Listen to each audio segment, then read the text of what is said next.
देखिए, नीतीश जी की जो हरकत है या जो उनकी भाव भंगिमा है, जो उनके वक्तव्य हैं, इसको लेकर मैं ज़्यादातर पिछले 2-2.5 साल में मैंने कोई वक्तव्य दिया नहीं।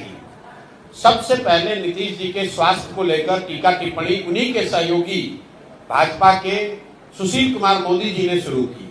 नवंबर 2023 में पहली बार सुशील मोदी जी ने कहा कि लगता है कि नीतीश जी गंभीर मानसिक रोग से पीड़ित हैं। उसके बाद से बिहार के करीब करीब सभी नेताओं ने उनके स्वास्थ्य पर टीका टिप्पणी की है। मैंने कभी टिप्पणी नहीं की थी जनवरी तक, लेकिन जनवरी में जब बीपीएससी का आंदोलन चल रहा था, अधिकारियों से या व्यवस्था से हम लोग की बातचीत चल रही थी, तब मुझे इस बात का अधिकारियों के माध्यम से भी इस फिर से ज्ञान हुआ, समझ आई कि नीतीश जी की मानसिक हालत दिनों दिन इतनी खराब हो गई है कि उनको ज्यादातर विषयों की समझ ही नहीं है, कोई उनको पता ही नहीं चल रहा है कि राज्य में हो क्या रहा है। तब मैंने ये कहा है कि बिहार में अगर कोई सिपाही भी नियुक्त होता है तो उसका मेडिकल जांच होता है। कोई भी नौकरी, अगर आप पत्रकार हैं, अगर आप मानसिक तौर पर स्वस्थ नहीं है तो आपको पत्रकारिता की अनुमति नहीं दी जाएगी। ऐसा कैसे है कि 13 करोड़ लोगों के राज्य के मुख्यमंत्री, उनके मानसिक स्वास्थ्य की स्थिति को लेकर रोज चर्चा टिप्पणी हो रही है और सरकार की ओर से कोई वक्तव्य नहीं है। सरकार ने उसका कोई संज्ञान नहीं लिया। फिर हमने कैमरे पर कहा और आज रिपीट कर देते हैं, नीतीश कुमार शारीरिक तौर से थके हुए और मानसिक तौर पर अस्वस्थ हो गए हैं।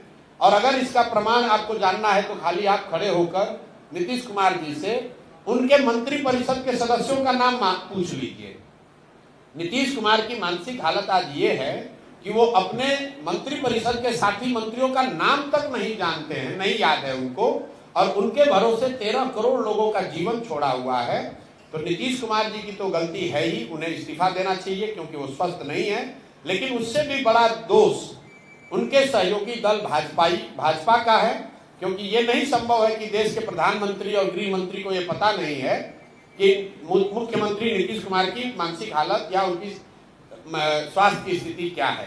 बावजूद इसके वो लोग नीतीश कुमार को सामने खड़ा करके राजनीतिक रोटी सेक रहे हैं। इसलिए मुझे लगता है कि इसके लिए भाजपा भी बराबर की गुनाहगार है, जो ये समझती है कि बिहार की जनता को मूर्ख बनाकर किसी तरह वोट ले लो और अगर कहीं जीत मिल गई तो नीतीश को हटाकर अपना भाजपा का मुख्यमंत्री बना लो।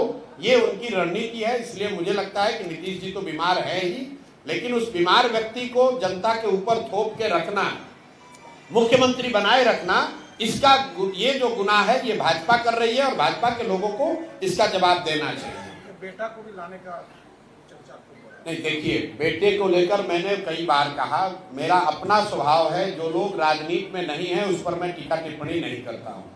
लालू जी के परिवार से भी जो लोग राजनीति में नहीं है मैं उस पर टीका टिप्पणी नहीं करता हूँ। नीतीश जी के लड़के राजनीति में आज नहीं है।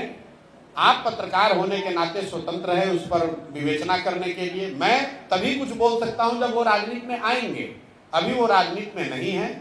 ऐसी कोई औपचारिक घोषणा नीतीश जी के द्वारा या उनके दल के द्वारा नहीं की गई है। इसलिए मुझे लगता है कि किसी भी प्राइवेट सिटीजन के बारे में कोई टीका टिप्पणी नहीं होनी चाहिए, मैं भी नहीं करूंगा। अच्छा प्रसाद जी।